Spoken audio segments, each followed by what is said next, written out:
Jai Guru Dev. Thank you for listening and watching. Thank you for listening to my podcast. I'm Thom Knoles. This is the Vedic Worldview. So you heard me say it just now, Jai Guru Dev. And what does Jai Guru Dev mean? And the Americanized version of it is Jai Guru Dev, D-E-V. Properly spelled, it's D-E-V-A. But that final A is somewhat elided.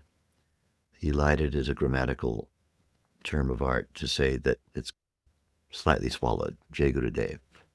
Deva. Deva. Dev.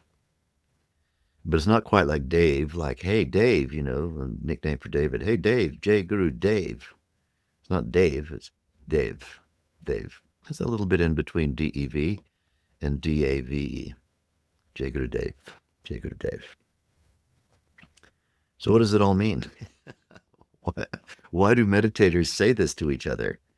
You go to India and you meet the king of the yogis, the master of all the masters, the preeminent one, who is the head of my tradition and the indisputable master, the preeminent master of all Vedic knowledge.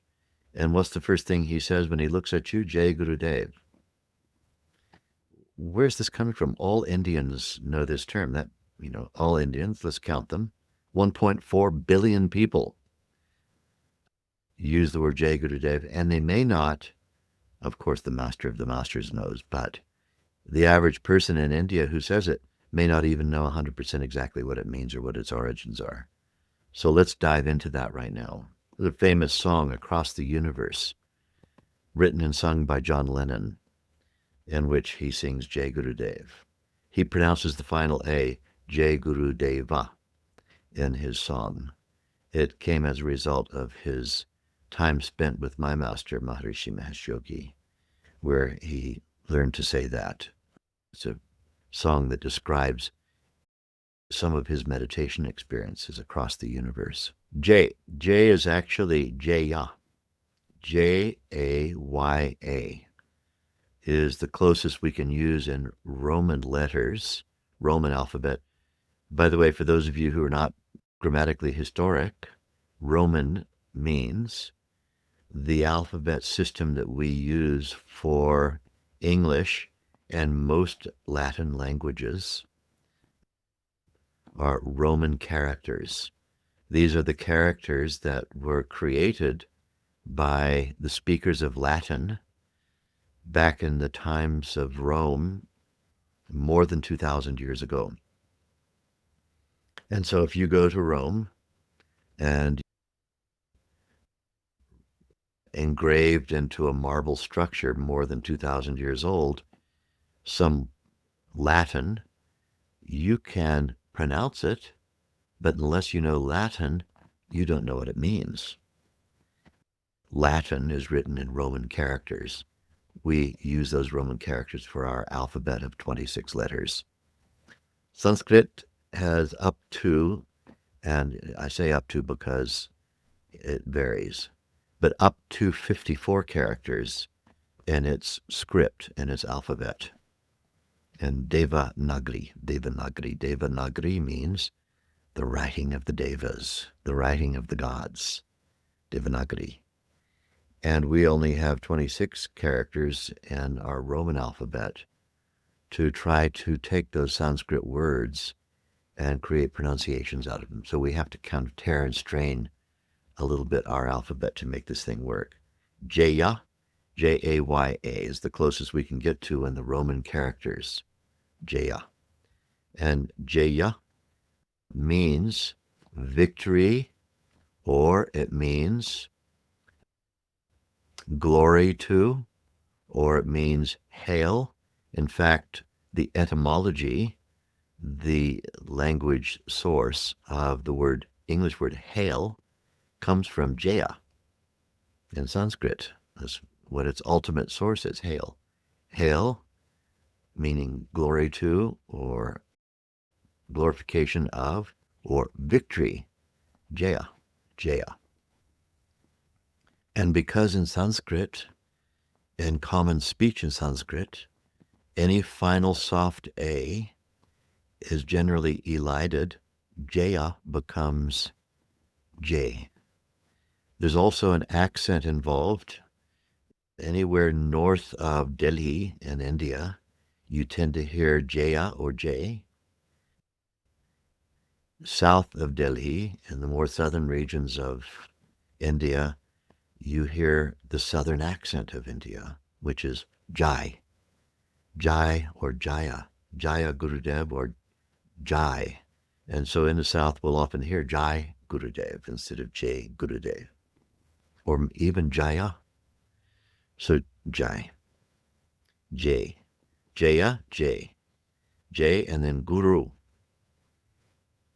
Ru, remover of. Gu, darkness. Someone who's a darkness remover.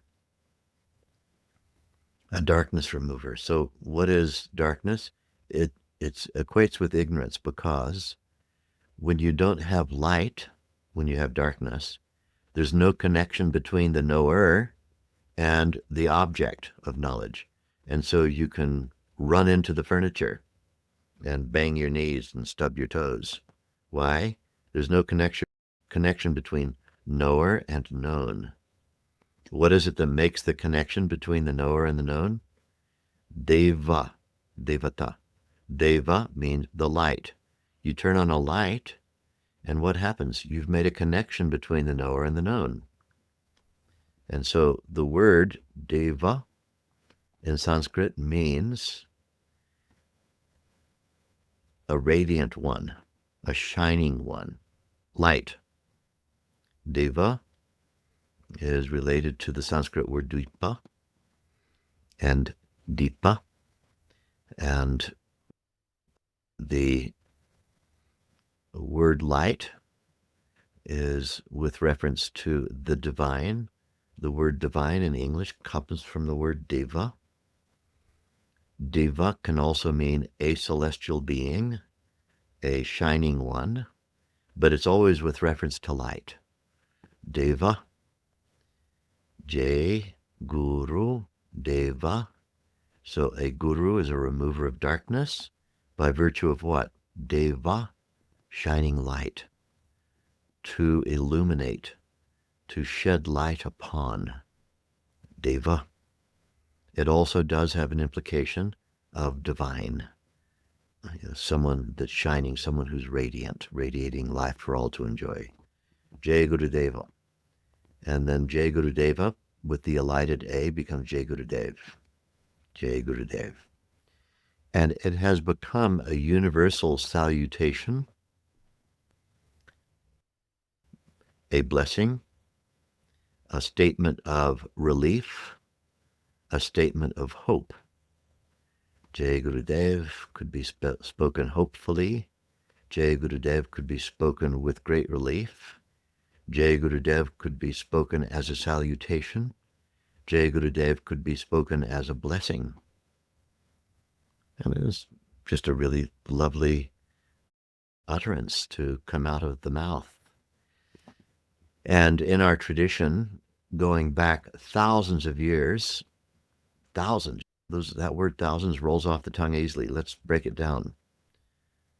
Slightly more than 1,000 years ago,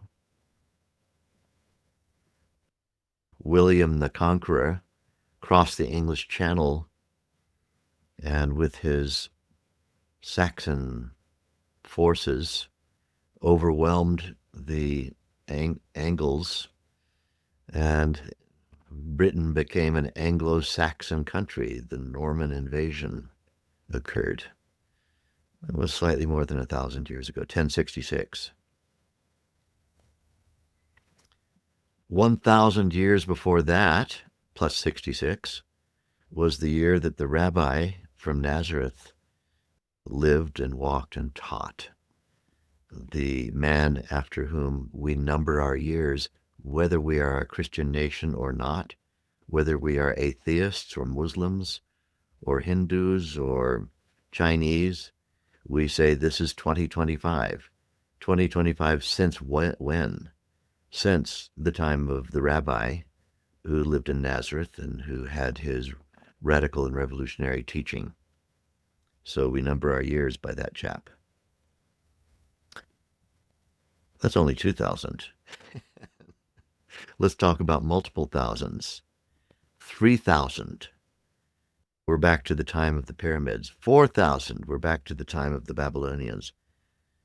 5,000. We're back to the time of the Mahabharata War in India when the Bhagavad Gita was written.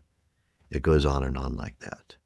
Go back another 4,000 or 5,000 years, and we have the first times that the understanding of the word Veda, V-E-D-A, Veda, was around.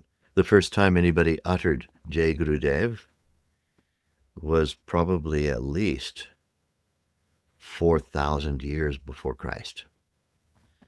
At least. We have references to it. So this is something that has been around. Empires have risen and empires have fallen.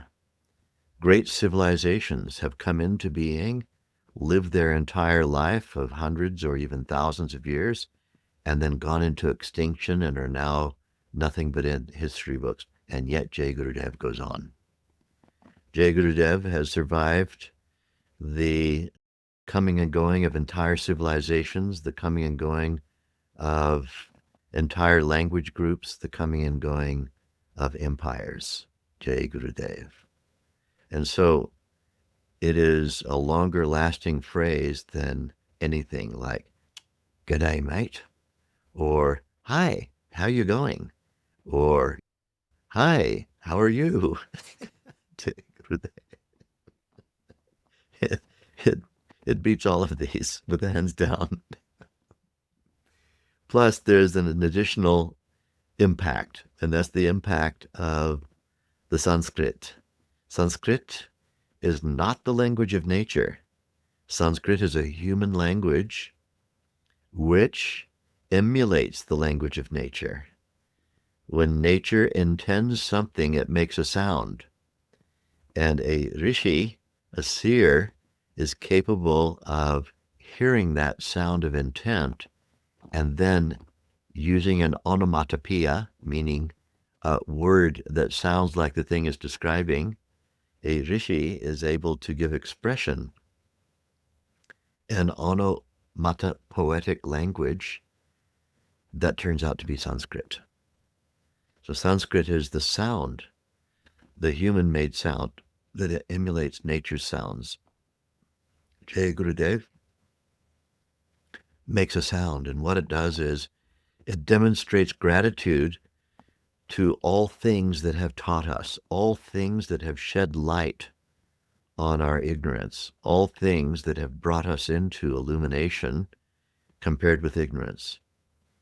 And there's a full moon every year, the full moon that roughly falls in July of our Western calendar, which is called Guru Purnima.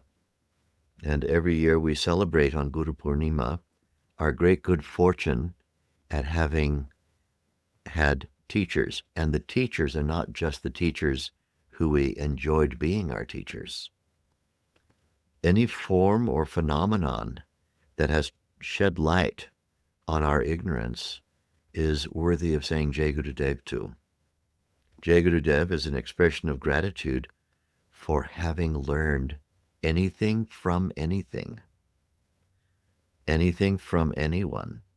So even if somebody has subjected us to a shock, but that shock taught us something, that's also a guru to us. And so we're grateful for having learned whatever it is that has made us learn. Anything that's made us learn, we're grateful to that on the night of Guru Purnima, the full moon night. That's the night when meditators gather with their teacher of Vedic meditation. A ceremony of gratitude is performed, and one of the most common phrases of that night is Jai Guru Deva. So Jai Guru Deva, a beautiful thousands of year old phrase showing respect and gratitude for having been a recipient of knowledge. And so there it is, Jai Guru Deva.